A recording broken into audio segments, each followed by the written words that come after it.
10, 24, 26, 27, 28. And that's your Pennsylvania Lottery for Wednesday, April 4th, 2018.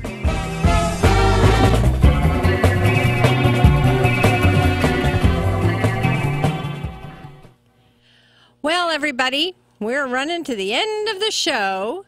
Let's see. I don't know if I can get all of this read. I can't. But I'm going to just fly through a couple until the very end of the show. Joe from Baden has a Keystone 35mm camera that includes film. It's an old one, you know, $30. He has 4-piece leather suitcases, dark brown, for him and her with wheels and straps for pulling. $35 for all 4. 40 Playboy magazines from 1964 to 1994, $80. And a men's leather coat, size large, 3/4 length with zip-out liner. It's brown, $20. Here's his phone number, 724-302-7485. And tomorrow I'll tell you about a caller from Bridgewater who has some Raggedy Ann dolls and more stuff like that. Oh, I just missed a few things on the very last of yesterday's show. I'm Diane Brocious. You've been listening to Yankee Trader. I'll be back tomorrow at 1:05 with more Yankee Trader. Beaver County's hometown radio stations, 1230 WBVP Beaver Falls and 1460 WMBA Ambridge.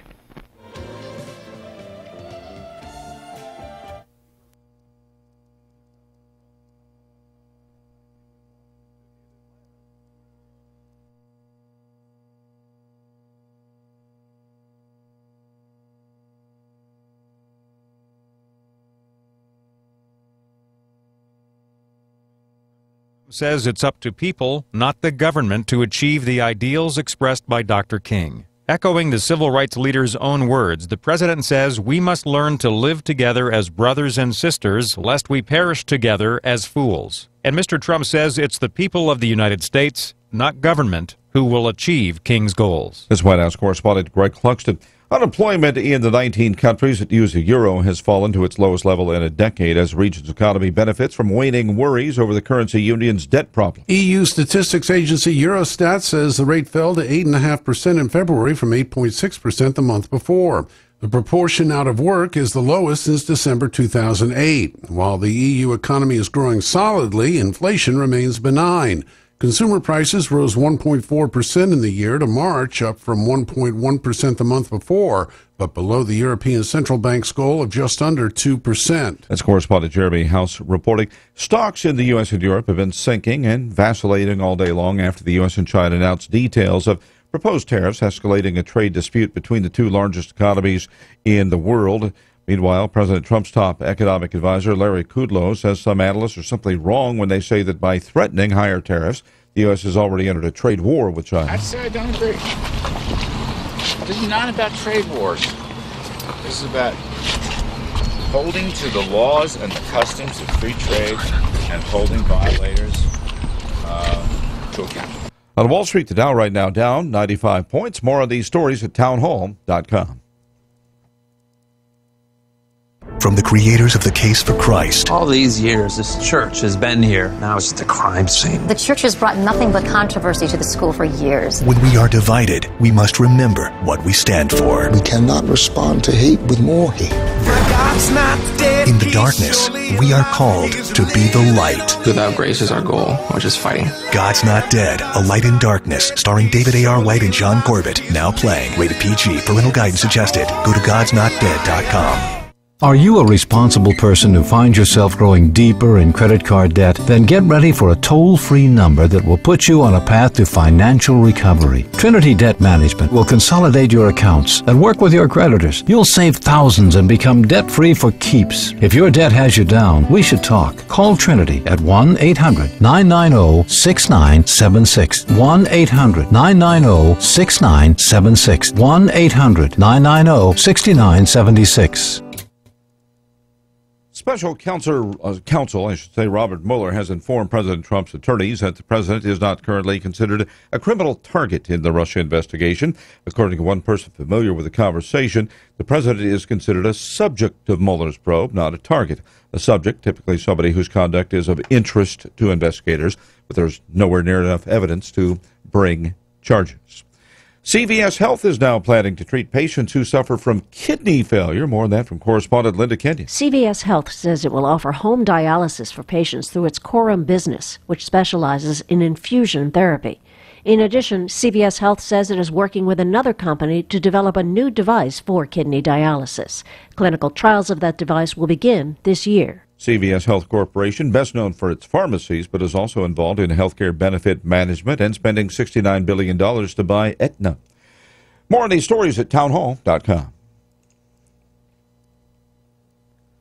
A federal agency says they may want to rethink a proposed change. The Interior Department is backing down from a plan to impose steep fee increases at popular national parks after widespread opposition from elected officials and the public. The plan would nearly triple entrance fees at 17 of the most popular U.S. parks, including the Grand Canyon, Yosemite, and Yellowstone.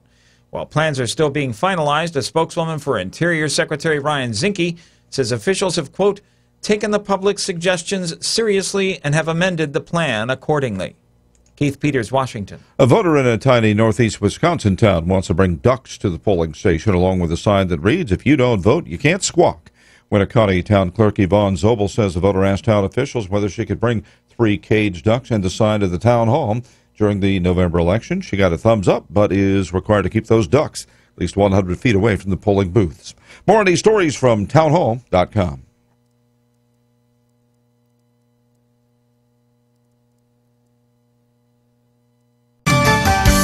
If you're looking for a way to serve your community, look no further than Meals on Wheels. Many individuals live alone and can no longer leave their homes to purchase meals or groceries. They may also be elderly individuals that are the primary caregivers of a spouse or other family members and require help from support systems to manage their day. Meals on Wheels is one of those systems. Every meal is specifically designed for the nutritional needs of senior citizens. The price of one meal package is just $7.50, and clients may select to have 1 to 7 meal packages delivered per week. Meals are delivered directly to the senior's home between 10:30 a.m. and 12 noon on the designated delivery schedule. Volunteers are needed to deliver meals or work in the food preparation. So if you know of someone who could benefit from the Meals on Wheels program, or if you simply want to make a difference and do something good for seniors in your community, call Meals on Wheels at 724-378-8050. That's 724-378-8050.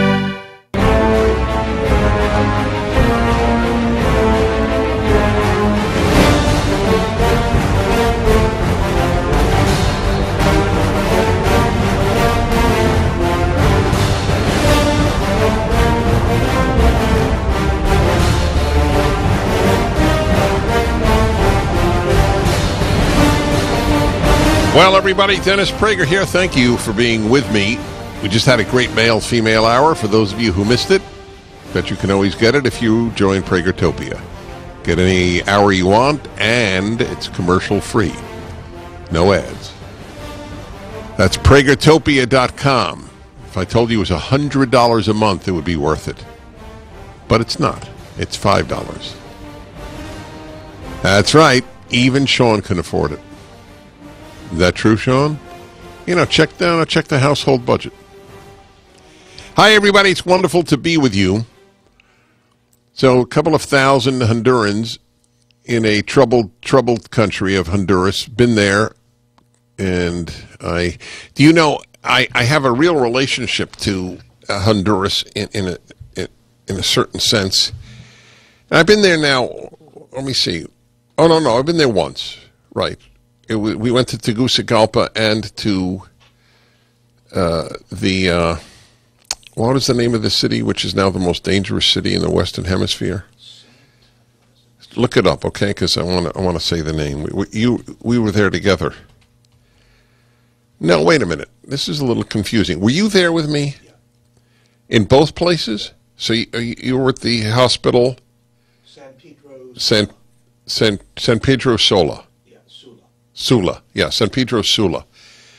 Which is now the murder capital. It's the murder capital of the Western Hemisphere. They closed the hospital, which they almost never do. Yes, the wonderful people at CARE. At CURE. Yes, that's at CURE. There's a wonderful organization. Anyway, I have great sympathy for these people. I don't want our border open. Obviously, I don't believe in open borders. I believe in borders. That's open border. Folks, open border is an oxymoron. Please understand that. It's a phony name. Open border means no border. People should use an honest term. Open border is the same as no border. Right? Open door to your house is the same as no door. There's no difference between an open door and no door. Is that correct? Thank you. So the same thing holds here, and people should know that. The left wants open borders because they want no borders. You always have to translate left language into real language. And open border means no border. But back to these people. I have great sympathy. I have an idea of what they are enduring in Honduras. Now, this was a gimmick on the part of the Mexican government, to the best of my knowledge. Why did they allow? They have much tighter border security on their southern border with Guatemala than we have in our southern border with Mexico. So they obviously consciously allowed thousands of these people from Honduras to cross over in order to go to the United States of America. The President Trump has said no, and he is sending the military to the border. Most Americans continue to believe that we should have a border. They're not yet all graduates of college or graduate school, in which case they would believe in no borders. And let me explain very briefly why the left doesn't believe in borders. The left does not believe in nation states.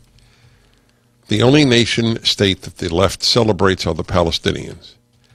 Other than that, they have contempt for the idea of national identity.